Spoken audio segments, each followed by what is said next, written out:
Jeffrey Epstein, वो अरबपति financer जिसकी मौत के बाद भी दुनिया के सबसे ताकतवर हुक्मरानों की रूह कांप रही है। एक ऐसा सफेद पोश शिकारी जिसका नेटवर्क व्हाइट हाउस के सीक्रेट मीटिंगों से लेकर शाही महलों तक फैला था। दुनिया जिसे एक हाई प्रोफाइल स्कैंडल समझ रही थी, वो दरअसल इतिहास का सबसे खौफनाक ब्लैकमेलिंग सिंडिकेट था। The Epstein files is having a big impact not just in Washington DC. 30 जनवरी 2026 को अमेरिकी जस्टिस डिपार्टमेंट ने 1,80,000 तस्वीरें, 2,000 से ज्यादा वीडियो और 30 लाख पन्ने सार्वजनिक किए। ये सिर्फ डेटा नहीं था, ये उन रईस जादू का कच्चा चिट्ठा था जिन्होंने हवस और ताकत के नशे में मासूमियत का सौदा किया था। लेकिन कहानी में असली मोड़ तब आता है जब फाइलों में कथित तौर पर रिलायंस ग्रुप के चेयरमैन अनिल अंबानी, केंद्रीय मंत्री हरदीप सिंह पुरी और पूर्व मुख्य सूचना आयुक्त बीके सिन्हा जैसी हस्तियों के नामों का जिक्र आता है। ऐसे में सवाल खड़ा हुआ कि क्या भारत के ये रसूखदार उस ग्लोबल हनी ट्रैप के रडार पर थे जिसका रिमोट कंट्रोल जेफरी एप्स्टीन के पास था। आज के इस वीडियो में हम जानेंगे कि आखिर जेफरी एप्स्टीन कौन था, भारत से उसका कनेक्शन क्या था, उसकी मौत के सालों बाद भी आज दुनिया के सबसे बड़े लीडर्स क्यों कांप रहे हैं और उन 30 लाख फाइलों में ऐसा क्या है जिसने न्यूयॉर्क से लेकर दिल्ली तक हड़कंप मचा दिया है। जेफरी एप्स्टीन एक ऐसा नाम था जिसे दुनिया एक सफल फाइनेंसर के रूप में जानती थी, लेकिन असल में वो एक सीरियल सेक्स ऑफेंडर था। एप्स्टीन के पास कोई पुश्तैनी दौलत नहीं थी, लेकिन उसने जुर्म की दुनिया से तकरीबन 600 मिलियन का एम्पायर खड़ा किया था। एप्स्टीन के पास अपना खुद का बोइंग 727 विमान और प्राइवेट आइलैंड भी था जिसे लिटिल सेंट जेम्स के नाम से लोग जानते थे। बाहर से ये आइलैंड बेहद ही लग्जरी दिखता था, लेकिन रिकॉर्ड्स के मुताबिक ये एप्स्टीन का सीक्रेट प्लेग्राउंड था। यहाँ प्राइवेट बोट्स और हेलीकॉप्टर के जरिए ही पहुंचा जा सकता था। यहाँ मल्टीपल गेस्ट हाउस और हाईटेक सर्विलांस सेटअप लगाए गए थे। लड़कियों को मसाज या असिस्टेंट वर्क के नाम पर यहाँ लाया जाता था और फिर शुरू होता था आइसोलेशन और कंट्रोल का वो खेल जिसकी गूंज आज पूरी दुनिया में सुनाई दे रही है। दावा तो ये भी किया गया कि इस आइलैंड में मौजूद हर गेस्ट हाउस के कमरों में ऐसे कैमरे लगाए गए थे ताकि हर आने वाले दिग्गज की रिकॉर्डिंग की जा सके, और ऐसे इस ब्लैक बुक में दुनिया के सबसे रसूखदार नाम दर्ज हो गए। ब्रिटेन के प्रिंस एंड्रयू, अमेरिका के पूर्व राष्ट्रपति bill Clinton, Donald Trump, Israel के पूर्व पीएम एहूद बराक, माइक्रोसॉफ्ट के बिल गेट्स, गूगल के सर्गेई ब्रिन, यहाँ तक कि महान वैज्ञानिक स्टीफन हॉकिंग और पॉप स्टार माइकल जैक्सन के नाम भी इसमें दर्ज हो गए। लेकिन एप्स्टीन इस काम में अकेला नहीं था, उसके साथ उसकी प्रेमिका गिलेन मैक्सवेल।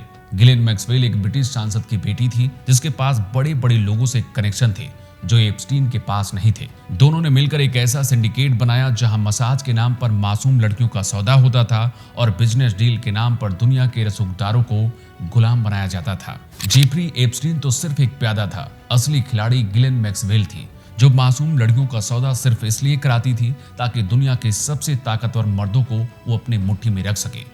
गिलेन मैक्सवेल ने क्लास और कनेक्शन का इस्तेमाल मासूम लड़कियों का सौदा करने के लिए किया। गिलेन लड़कियों को सिर्फ लाती नहीं थी, वो लड़कियों के लिए बड़ी बहन बनती थी, उन्हें महंगे तोहफे देती थी। जब लड़की पूरी तरह से टूट जाती थी तो वो उसे वीआईपी क्लाइंट्स के बेडरूम तक पहुंचा देती थी, और यहाँ शुरू होता था लड़कियों के यौन शोषण का पूरा खेल। एक विक्टिम ने अपनी गवाही में कहा कि उसे ह्यूमन इनक्यूबेटर की तरह इस्तेमाल किया गया। लड़कियों से बच्चे पैदा कराए जाते थे और जन्म के तुरंत बाद वो बच्चे गायब हो जाते थे। आखिर वो बच्चे कहाँ गए? क्या उनका कोई अंतरराष्ट्रीय सौदा हुआ? इस सवाल आज भी दुनिया को डरा रहा है। ये सिर्फ सेक्स स्कैंडल नहीं, ये कोल्ड ब्लेड मर्डर का सिंडिकेट था। एप्स्टीन और गिलेन ने यह जाल मजे के लिए नहीं बल्कि ताकत के लिए बिछाया था। यही वजह है कि 2008 में 36 लड़कियों के बयान के बावजूद उसे सिर्फ 13 महीने की मामूली सजा मिली। वो कानून से ऊपर नहीं था, लेकिन उसके पास कानून बनाने वालों के ऐसे वीडियो थे जो उसे सजा दिलाने से बचा रहे थे। कुछ मीडिया रिपोर्ट्स में दावा तो ये भी किया गया कि गल्फ देशों के कई प्रिंस और शेख एप्स्टीन के पेरिस और न्यूयॉर्क वाले विला में आते थे, लेकिन सबसे चौंकाने वाला दावा तो उस शेख का था जिसने एप्स्टीन को अपनी बेटी सौंप दी थी, और मैक्सवेल ने उसे अन्य लड़कियों के साथ वीआईपी क्लाइंट्स को सौंप दिया था। हालांकि बेटी देने का सीधा सबूत कानूनी रूप से सार्वजनिक नहीं हुआ, लेकिन फाइलों में इस बात का जिक्र है कि सऊदी और अमीरात के कई रसूखदार एप्स्टीन के राडार पर थे। वो इन सिखों को अमेरिकी राजनीति में एंट्री दिलाने का जरिया बनता था और बदले में उनके शौक पूरे कराता था। एक बड़ी थ्योरी में दावा तो ये भी किया गया कि एप्स्टीन इजरायली खुफिया एजेंसी मोसाद का एजेंट था। उसका काम था दुनिया के सबसे ताकतवर लोगों को हनी ट्रैप में फंसाना ताकि इजराइल के पास उन पर पकड़ रहे।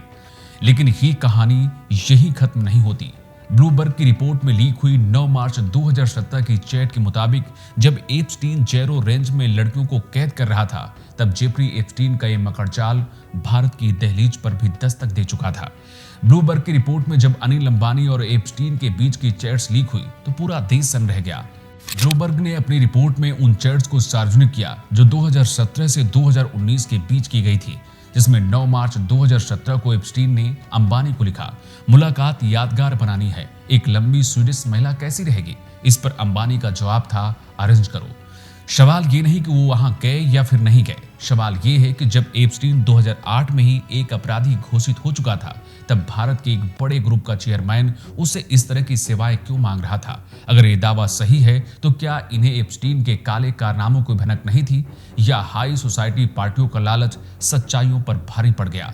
इन फाइलों में सिर्फ अंबानी के नाम का जिक्र ही नहीं था, मीरा नायर, अनुराग कश्यप और नंदिता दास, केंद्रीय मंत्री हरदीप पुरी जैसे और भी कई नामों का जिक्र एप्स्टीन फाइलों में किया गया था।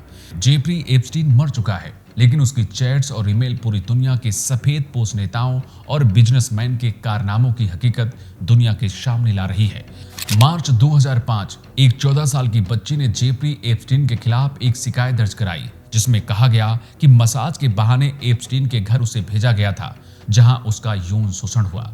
शिकायत के बाद पुलिस ने जांच शुरू की और उस सप्लाई चेन का पर्दाफाश किया जहां लड़कियां ही लड़कियों को इस नरक में लाने के लिए इस्तेमाल की जा रही थी।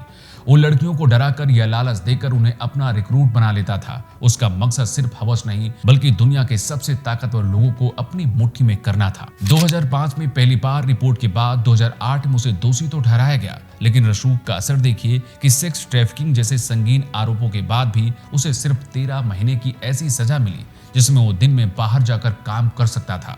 2019 में जब सेक्स ट्रैफिकिंग के संगीन आरोपों में उसे दोबारा पकड़ा गया तो मुकदमे से पहले 10 अगस्त 2019 को उसकी जेल में ही मौत हो गई। एप्स्टीन मर चुका है। गिलेन मैक्सवेल जेल की सलाखों के पीछे है, लेकिन उसके इकट्ठा किए गए डिजिटल एविडेंस आज भी जिंदा हैं। 2026 के ये खुलासे तो सिर्फ एक शुरुआत है। असली फिल्म उन फाइलों के भीतर है जिन्हें डिकोड करने की कोशिश आज भी जारी है।